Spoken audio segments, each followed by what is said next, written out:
Welcome back everybody. In this episode I'm gonna continue testing my Benjamin Trail NP Mk1 495 FPS that you need for Canadian market.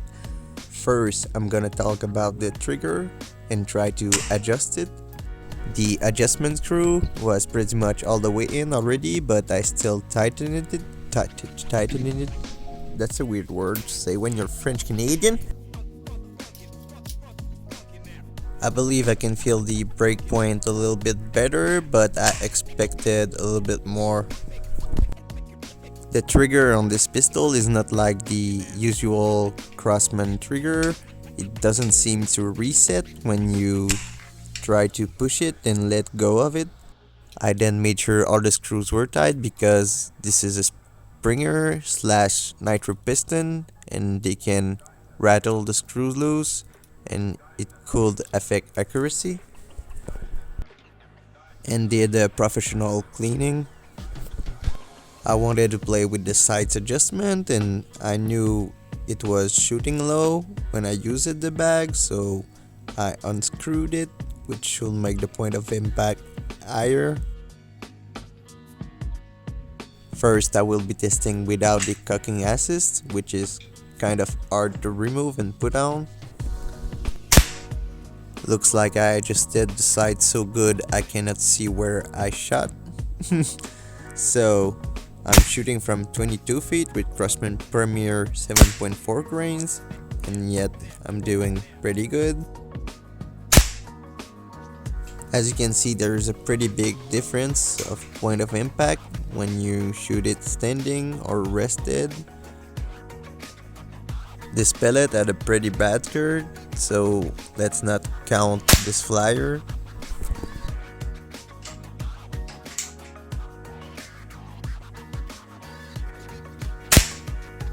Up to this point, we were doing pretty good, except the flyer, which was caused by the bent skirt of the pellet. Let me know in the comment section what you guys are doing with bent skirts and bad pellets. I know Tyrone Mclaren did a video on bent skirt and had pretty good results even with bad pellets. But now I want you guys to pay attention to this grouping. It started fine. It was supposed to be the no cocking assist group until this point.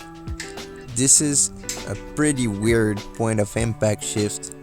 I did not make any weird phrase and assume it could be a flyer, but let's see. This is when the weird faces started.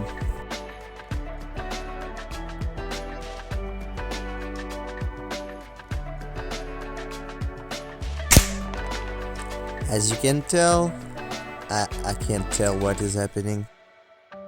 So for those who didn't follow, the green group is supposed to be at the same elevation as the pink group, and now all the pellets are hitting at least an inch higher, which is not normal.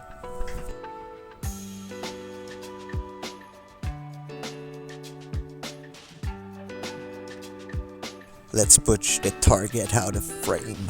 Why not? I will still test the point of impact with the cocking assist on, but keep in mind the first 2 or 3 pellets on the green group are not at the right new point of impact, if you can say this.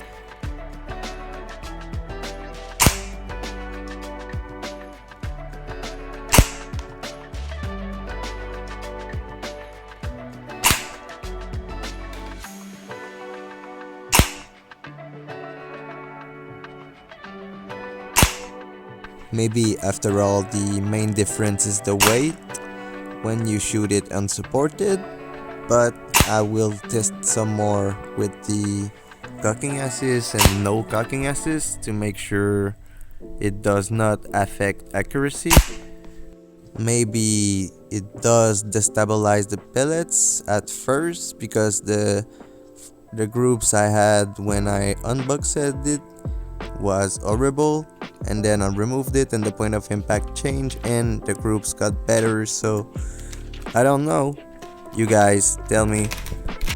But we got bigger problems. Remember the two first one that landed at the right spot compared to the sighting? I knew something was wrong with it because the point of impact changed and the velocity did drop a lot, so I added 2 drops of silicone chamber oil because I knew something was happening, and I tried to mess with the trigger screw, but it did not make any velocity difference. I then cleaned the barrel, but it was not dirty and it did not seem like it will hit 438 or 440 FPS again, so that's not a good sign. If you wanna know how this story will end, subscribe for more, and as always, thanks for watching.